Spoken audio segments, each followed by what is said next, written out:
Takže jenom pár informací k plechové střešní krytině. Při nákupu je potřeba vybrat si správnou dílku.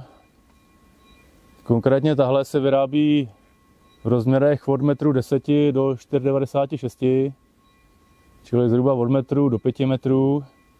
Odstupňovaný je to vždycky po vlnce, takže ty rozměry jsou hodně variabilní. Střecha se dá samozřejmě napojovat, ale je zbytečný tam dělat spoj, když se dá koupit celý pás v jednom kuse. Životnost té střechy by měla být nějakých 60-80 let. S krytinou je potřeba zacházet opatrně, tloušťka plechu je 0,5 mm. První krajní pás střechy je potřeba dobře založit. Jde o to, aby byl do pravýho úhle klatím, aby střecha hezky probíhala až do konce, rovně, aby se nestalo, že vám začne utíkat někam do boku. A jako poslední věc je potřeba střechu dobře přišroubovat.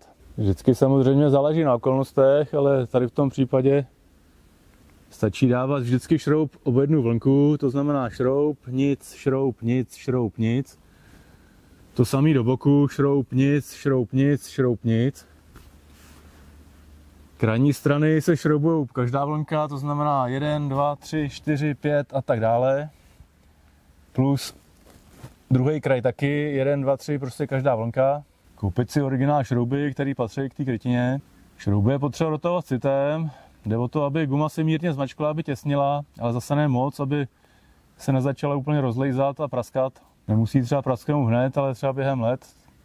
Když ta guma bude nějaká hodně spláclá, tak se může stát, že začne puchřet a popraská. A to je asi tak zhruba všechno.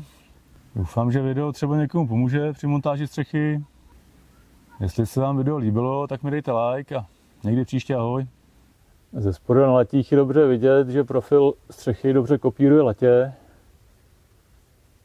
Nesmí to utíkat nikam pryč.